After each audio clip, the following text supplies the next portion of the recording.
नमस्कार दोस्तों, धुलाई के इस एपिसोड में आपका स्वागत है। आज के इस एपिसोड में ना कोई बकैती होगी, ना कोई ज्ञानबाजी, बस कुछ सवाल होंगे। 20 जुलाई 2026 को कुछ लोग काले दिन के तौर पर देखते हैं। इंस्टाग्राम पर जंतर मंतर प्रोटेस्ट के हजारों वीडियो हैं। ट्विटर यानी एक्स पर इन वीडियोस की संख्या इससे भी कई गुना ज्यादा है।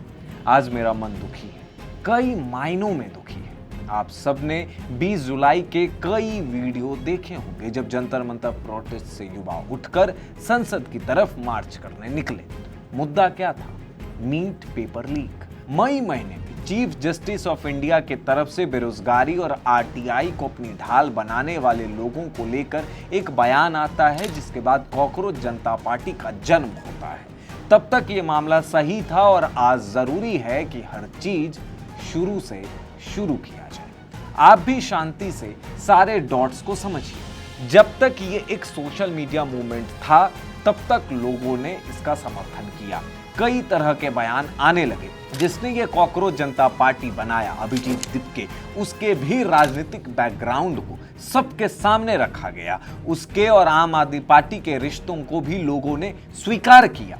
फिर नीट पेपर लीक हुआ और इसको लेकर देश के युवाओं का आक्रोश सामने आया।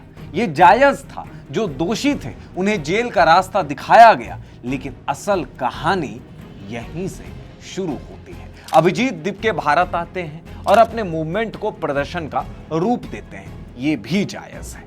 मगर अब सवाल ये है कि जिस मूवमेंट को नॉन पॉलिटिकल रखने की बात कही गई, उसी को अब राजनीतिक क्यों किया जा रहा है? क्यों अब इस प्रोटेस्ट के मंच का इस्तेमाल विपक्ष के नेता कर रहे हैं?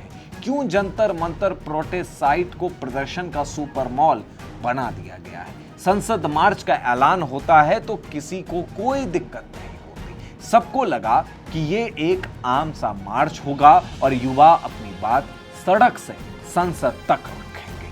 तो फिर इस प्रोटेस्ट में प्रोफेशनल प्रोटेस्टर योगेंद्र यादव, शबाना आजमी, प्रकाश राज और स्वरा भास्कर जैसे लोग क्यों शामिल होते हैं? अब सबसे जरूरी सवाल, हिंसा क्यों हुई? पत्थर कहां से आए? शांतिपूर्ण मार्च को अशांत किसने किया? पुलिस एवं सिक्योरिटी फोर्सेस पर हमला क्यों किया गया? और यह हमला सिर्फ 20 जुलाई को नहीं हुआ। मैं ये वीडियो 23 जुलाई को रिकॉर्ड कर रहा हूं और कल शाम यानी 22 जुलाई को भी सिक्योरिटी फोर्सेस के ऊपर हमला किया गया है। और इस हमले को जस्टिफाई करते हैं अरविंद केजरीवाल जैसे नेता।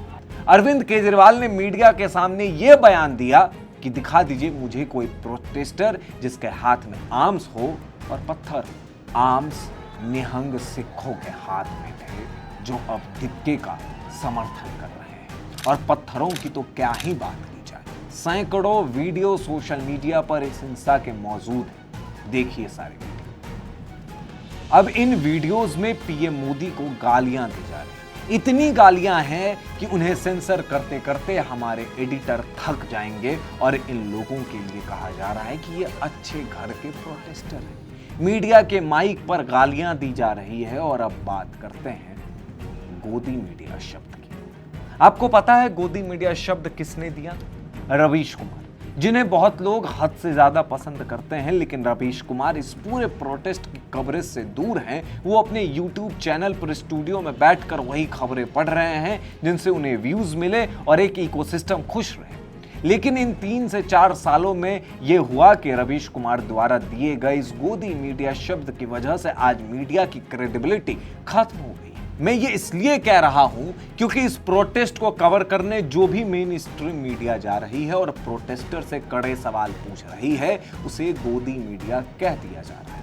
उन पत्रकारों पर जानलेवा हमला किया जा रहा है, कपड़े फाड़ दिए जा रहे हैं। लेकिन अभी भी रवीश कुमार जैसे पत्रकारों की कुंठा खत्म नहीं हुई। उनके ही ईगो ने उन्हें पत्रकार से यूट्यूबर बना दिया और उन्हें पता तक नहीं चला है।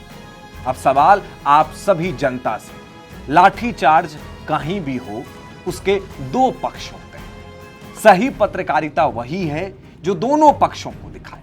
किसी ने यह नहीं दिखाया कि लाठीचार्ज शुरू कैसे हुआ। जंतर मंतर पर जो प्रोटेस्ट हो रहे हैं वो अब असल में प्रोटेस्ट नहीं रह गए। रियल स्टूडेंट गायब हो चुके हैं, उनके मुद्दे गायब हो चुके हैं। संसद मार्च तक वो बच्चे थे, उनमें से बहुत से बच्चों को बेवजह लाठी खानी पड़ी, पुलिस से गलती भी हुई, लेकिन सवाल अभी भी वही है कि लाठीचार्ज शुरू कैसे हुआ। एक आरएएफ जवान को भीड़ ने लिंच करने की कोशिश की, तब जाकर लाठीचार्ज शुरू हुआ।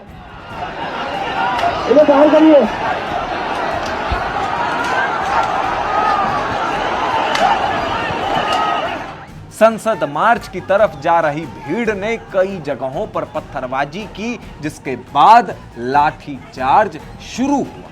22 जुलाई की शाम पुलिस वाले जंतर मंतर और संसद मार्ग वाले चौराहे पर शांत खड़े थे और अचानक भीड़ ने उनके ऊपर हमला कर दिया। लेकिन यह हमला किसी को क्यों नहीं दिखता? एसीपी विवेक को बुरी तरीके से मारा गया है, वो क्यों नहीं दिखता? उसको लेकर संसद में क्यों नहीं बात की जाती है? उसको लेकर केजरीवाल क्यों नहीं कुछ बोलते हैं? उसको लेकर दीपिका के मुंह से क्यों नहीं कुछ निकलता है? और खुद को पत्रकार कहने वाली आरफा और राना अयूब जैसे एजेंडाधारी लोग क्यों कुछ नहीं बोलते? मैं माफी चाहूंगा कि आज के इस एपिसोड में कहीं भी व्यंग नहीं था, लेकिन मैं इस देश के सबसे बेहतरीन लेखक दुष्यंत कुमार की एक कविता पढ़ना चाहता हूं, क्योंकि साल 2014 के बाद जितने भी प्रदर्शन हुए उनमें आजादी आजादी के नारे तो लगे, लेकिन एक कविता भी थी जो वामपंथियों के द्वारा पढ़ी जा रही थी, जिससे वो बुद्धिजीवियों और मीडिया को ये बताना चाहते थे कि वो हंगामा करने नहीं आ गए हैं। कविता कुछ इस कदर है: हो गई है पीर पर्वत से पिघलनी चाहिए, इस हिमालय से कोई गंगा निकलनी चाहिए, आज ये दीवार पर्दों की तरह हिलने लगी है, शर्त लेकिन ये थी कि ये बुनियाद हिलनी चाहिए। हर सड़क पर, हर गली में, हर नगर, हर गांव में हाथ लहराते हुए हर लाश चलनी चाहिए। सिर्फ हंगामा खड़ा करना मेरा मकसद नहीं, मेरी कोशिश है कि ये सूरत बदलनी चाहिए। मेरे सीने से तो नहीं, तेरे सीने में ही सही, हो कहीं भी आग, लेकिन आग जलनी चाहिए। लेकिन सच आज ये है कि हर एक प्रदर्शन अपने मूल रूप से भटकता है और रिजीम चेंज पर आकर अटक जाता है। कैफी आजमी हो या फिर फैज अहमद फैज, उनके शायरियों को तो बड़ी रूहानी तौर पर पेश कर दिया जाता है इन प्रोटेस्ट में, और बाद में इन्हीं प्रोटेस्ट को हिंसक बना दिया जाता है।